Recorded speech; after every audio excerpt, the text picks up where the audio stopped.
Bagaimana mereka berpikir mencuri mobil mewah yang berharga ini?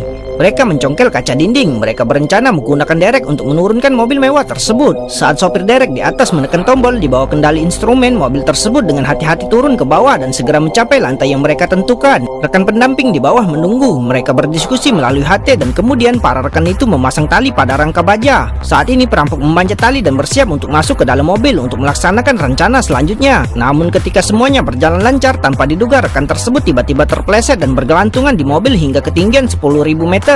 Mobil tersebut mulai bergoyang karena angin dan hampir jatuh. Untungnya ia memegang bemper mobil dengan kuat sehingga ia tidak terjatuh. Pada saat ini mereka berdua juga sampai di atas mobil. Tepat ketika ia hendak menyerah, rekannya buru-buru mengulurkan tangannya untuk meraihnya dan kemudian berusaha untuk menyelamatkannya. Namun kedua orang di dalam mobil tiba-tiba panik melihat mereka selangkah lagi dari gedung. Perampok itu merasa tidak berdaya. Dalam keputusasaan, keduanya hanya bisa mempertaruhkan nyawa mereka dan mulai menggoyangkan mobil ke arah kaca. Sementara rekannya mengambil pengait besi dan siap mengaitkannya. Mereka berdua menarik dengan keras dan berhasil menyeret mobil ke lantai tempat mereka berada. Tak sampai di sini, kemudian rekan itu datang ke ruang kendali dan berhasil memutuskan aliran listrik lift, dan beberapa orang juga mendorong mobil itu ke pintu masuk lift.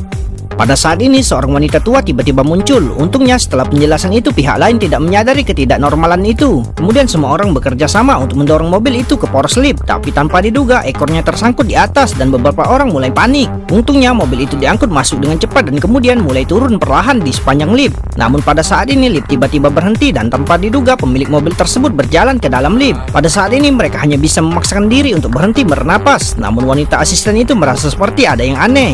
Untungnya pihak lain hanya mengira bahwa ia berhalusinasi, tapi lift hendak mencapai puncak gedung dan bagian atas mobil akan menabrak langit-langit. Tak lama kemudian beberapa orang perlahan keluar dari lift, tapi ketika saudara Meliadar kembali ke ruangannya, ia tiba-tiba menemukan mobil mewahnya telah hilang. Ia melihat asisten wanita itu setelah menyadari ada yang tidak beres dan kemudian memerintahkan seluruh area untuk diblokir. Tepat ketika pintu baja hendak ditutup, seorang pria mengendarai truk dan menginjak pedal gas lalu bergegas keluar. Melihat ada yang tidak beres, asisten wanita itu memimpin orang-orang untuk mengejar truk itu.